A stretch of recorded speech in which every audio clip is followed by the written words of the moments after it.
Should states with a large population of hunters be subjected to the same laws as a large urban city?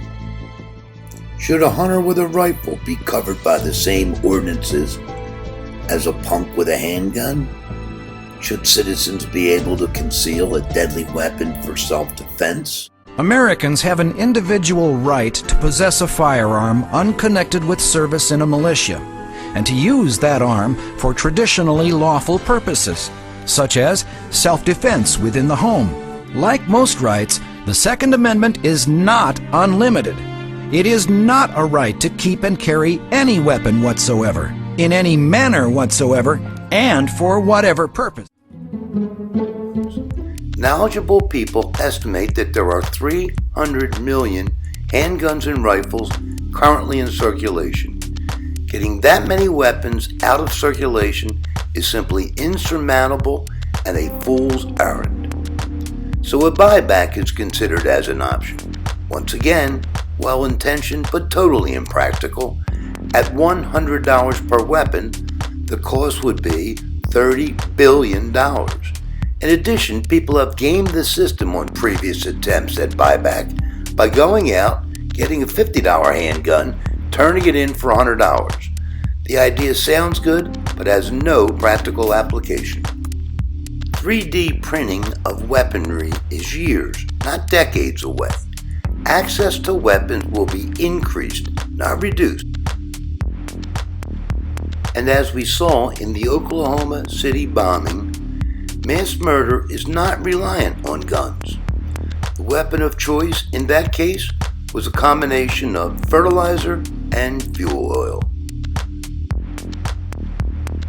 My conclusion is that going after the hardware will not produce the results we desire.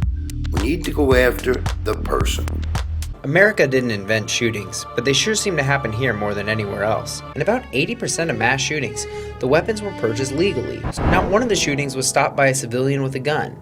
In every case where a civilian got involved in this manner, they were either gravely injured or killed.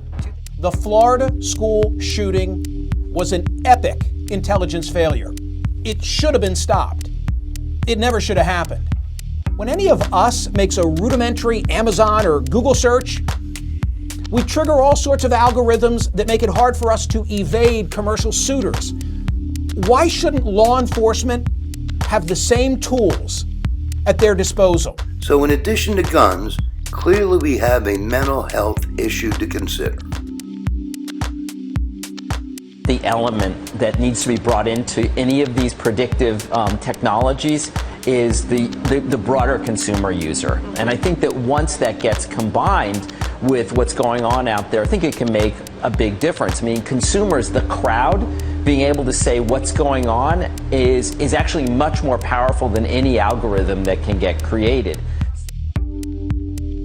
The Broward County Sheriff's Office received 23 calls about this one guy over 10 years. Since 2010, law enforcement had to respond to his house 39 times. An anonymous caller alerted police that the killer threatened on Instagram to shoot up the school. Cruz posted pictures of himself with a gun. A peer counselor reported that the killer possibly ingested gasoline, wanted to buy a gun, and attempted to commit suicide by cutting himself. The family that initially took the killer in after his mother's death called police to report a fight.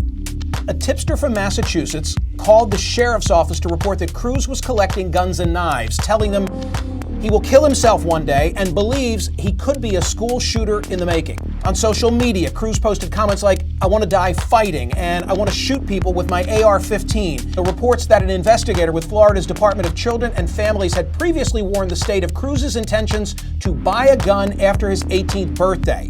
In February of 2017, he purchased the AR-15 from Mississippi bail bondsman, flagged for the FBI a YouTube comment from a Nicholas Cruz saying, "I'm going to be a professional school shooter." Yet another unidentified caller told the FBI she feared Cruz was about to explode and was capable of, quote, getting into a school and just shooting the place up. A recent TV series will give you an idea how this would work. Sophie is real-time, crowd-sourced crime solving. It is a hub where people can submit and dissect evidence. The courts, they can only do so much. The rest is up to us. This is about looking and seeing the history of what's been going on and using that network to be able to say what's likely, what's about to come next.